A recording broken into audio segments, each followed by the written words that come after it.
Chapter 5 Season 2 has just dropped, and with it, solo victory cups have returned, the first one being in less than a week. So in this video, I'm going to be going over the optimal loadout you should be running in both opens and finals for the solo victory cup, since the meta has changed significantly since Season 1.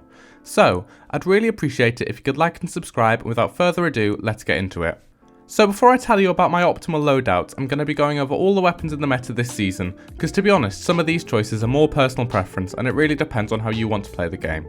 Starting off with shotguns, one of the choices you have is the Frenzy Auto, which was in the game last season. An advantage of this gun is that it doesn't take that much skill, meaning if you know you're not likely to be able to outskill your opponent in the game, this is the best choice. It hasn't been changed at all, meaning it's still really broken. It's especially good for laggy lobbies because it doesn't require much building or editing to win fights when compared to other shotgun choices. Running the Frenzy Auto also allows you to run a single gun loadout in finals, which is important if the game goes to heal off, which it most likely still will. The main disadvantage of this shotgun is the fact that it encourages a 50-50 playstyle, so if you can't out-aim the other player, you might end up losing that fight. Moving on to the next shotgun, we've got the new Gatekeeper shotgun.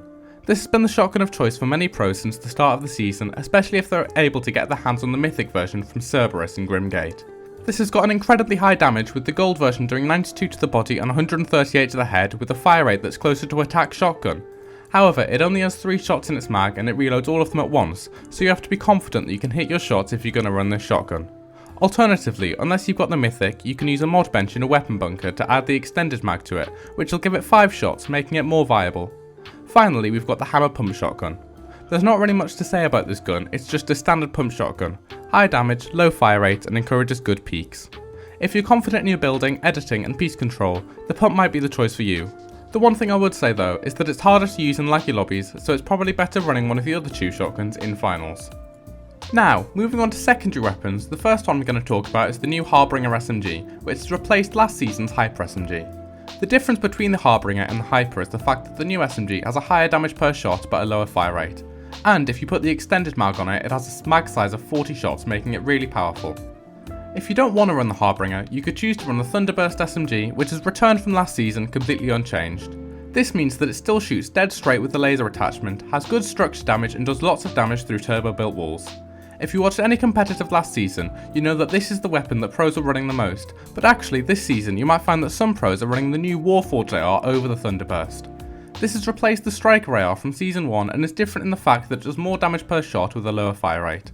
It also has a massive mag size with 35 bullets in one mag without drum mag and 45 with the attachment. Personally, I think that the AR is the best secondary weapon this season, but it's entirely possible to do well running any of these 3. So, if you're going to run a third weapon, which one should it be? Sniper or DMR? Snipers are exactly the same as last season, with 3 shots in a mag and still 1-shot headshotting, so they're still really strong. However, they're now much harder to find in tournaments when compared to ranked or pubs, so you shouldn't expect to find one every game in tournaments. In terms of sniper scopes, this is partly personal preference, with my favourite being the 4x, and lots of pros running this, but the hollow scope and no scope are also good choices. I'd advise against using the 2x scope and definitely not the thermal scope, because it's just really weird to use. Now DMRs are also really strong, that's something I never thought I'd say, but seriously, the Mythic does 75 to the body and 131 to the head, with 7 shots in the mag and being much easier to find in competitive games. Honestly, if you want a good range weapon, the DMR might be the way to go. There's a massive range of items you can run for your non-weapon slots this season. One of the items that's available in the loot pool is wings, and even though they're basically the only mobility this season, I'd like to stress that they are not worth running. You travel so slowly through the air and basically just become a massive Kovacs course. I died 3 games in the Eval Cup the other day from using them.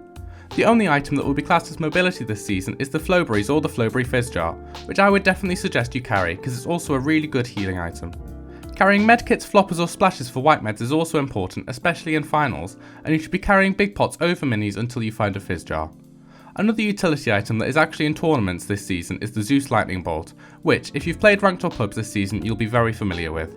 Despite the fact it seems really strong in normal games, there's a high chance that, in tournaments, using it will just result in you getting beamed, because it means you're basically just a massive target sitting in one place in the air for about 10 seconds, so I'd avoid running it past early game. So, what are the optimal loadouts for different rounds of the solo victory cups? For opens, I'd suggest running the Gatekeeper shotgun, or the Frenzy Auto if your aim isn't the best, the Warforged AR, a sniper, Flowberry Fizz, and then floppers, medkits or splashes. This loadout will be good both for if you're keying and if you want to play passive. For finals, I'd suggest running a frenzy auto and then either 2 stacks of medkits or a single stack of medkits and a sniper, AR or DMR, a flowberry fizz and floppers or splashes.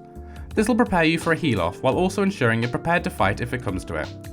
I really hope you've enjoyed the video and that it can help you to succeed in solo competitive this season. I'd really appreciate it if you could like and subscribe, and I'll see you in the next one. Goodbye.